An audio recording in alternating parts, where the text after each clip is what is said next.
জয় হিন্দ। দীপ social science ক্লাসে তোমাদের সবাইকে স্বাগত জানাই। আমি দীপজ্যোতি। আজকে এই ভিডিওতে খুব সংক্ষিপ্ত ছোট ভিডিওতে সাহারা মরুভূমিতে যে ভূমিরূপগুলো তৈরি হয়, বায়ুর সঞ্চয় কার্য ক্ষয় কার্য যাই হোক না কেন, সেই ভূমিরূপগুলো স্পেশাল ভূমিরূপগুলো আমরা দেখব। প্রথম ভূমিরূপ আমাদের আছে কি আর্ক। এই আর্ক ভূমিরূপ বলতে কি বোঝায়? আর্ক ভূমিরূপ হলো যেসব অঞ্চলে বালি স্তূপ জমা হয়ে ছোট পাহাড়ের মতো তৈরি করে তাকে বলা হয় আর্গ। তুর্কিস্তানে এই আর্গের মতোই যদি বালিস্তূপ জমা হয় তাকে বলা হয় কুম। বালিস্তূপ দেখতে পাচ্ছ, এরকম বালির স্তূপ এবং বালির পাহাড় তৈরি হবে, যাকে তুর্কিস্তানে বলা হয় কুম।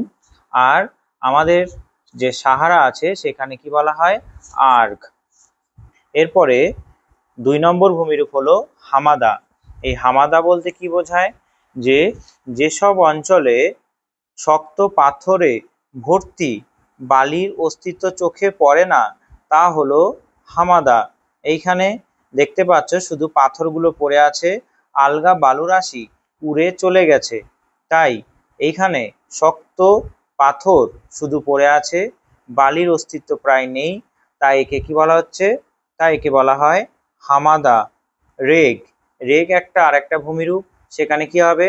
যেসব অঞ্চলে বালির সঙ্গে পাথরের টুকরো একসঙ্গে মিশে থাকে তা হলো রেগ।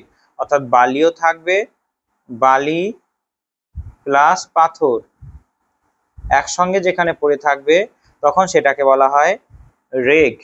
তখন সেটাকে বলা হয় কি? রেগ।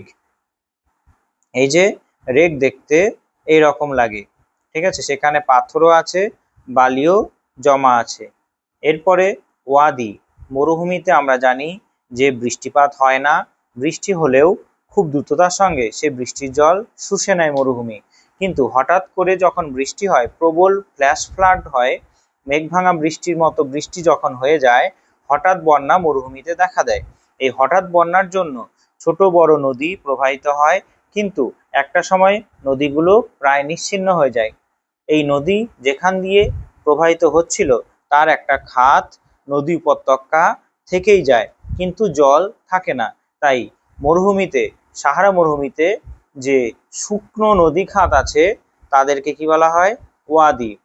কি হয়? সাহারার বেশিরভাগ নদীগুলো অ্যাটলাস পর্বত ও মধ্যভাগের উচ্চভূমি থেকে সৃষ্টি হয়েছে, তবে নদীগুলো বেশিরভাগই শুকনো। এই শুষ্ক নদী খাতকেই বলা হয় কি?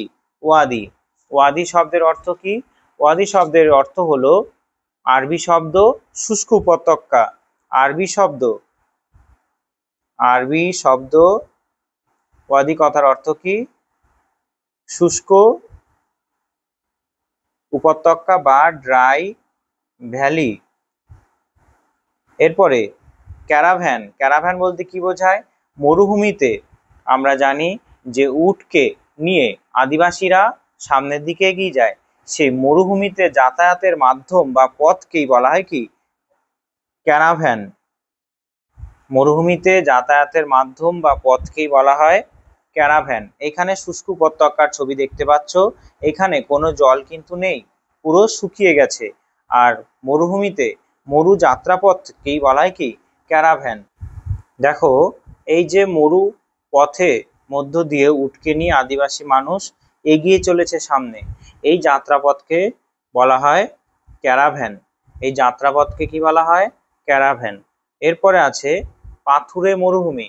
এই পাথুরে মরুভূমি বলতে কি বোঝায়? যে আলজেরিয়াতে এই পাথুরে মরুভূমিকে বলা হয় রেগ, লিবিয়া ও মিশরে সেরির, এবং অস্ট্রেলিয়াতে পাথুরে মরুভূমিকে বলা হয় গিবারস। অর্থাৎ এই যে রেগ যেটা বলা হয় সেটা সারা মরুভূমিতেও রেগ বলা হচ্ছে, যেসব অঞ্চলে বালির সঙ্গে পাথরের টুকরো একসঙ্গে মিশে থাকে তা হলো রেগ। বালি ও পাথর একসঙ্গে মিশে থাকে, ঠিক আছে? তবে বুঝতে পারলে কিছু শব্দ, গুরুত্বপূর্ণ শব্দ যেটা পরীক্ষায় আসার মতো। বেশ, আজকে এইটুকুই ভিডিও করার ছিল। তবে আজকে এই ভিডিও তোমাদের করলাম যাতে শব্দগুলো খুব সহজেই মনে থাকে এবং ভিডিওটা দেখেও পরে বুঝতে পারো। তবে আজকের জন্য এইটুকুই। ভালো থাকবে। জয় হিন্দ, জয় ভারত।